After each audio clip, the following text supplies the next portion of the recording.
أعوذ بالله من الشيطان الرجيم. بسم الله الرحمن الرحيم.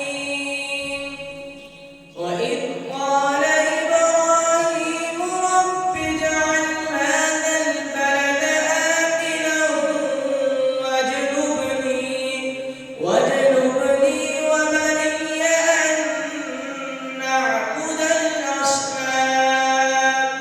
رب إنهن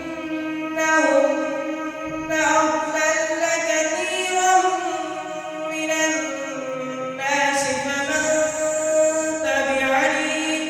فمن تبعني فإنه مني ومن عصاني فإنك غفور رحيم.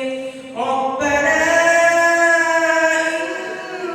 إني أسكنت من ذريتي بواد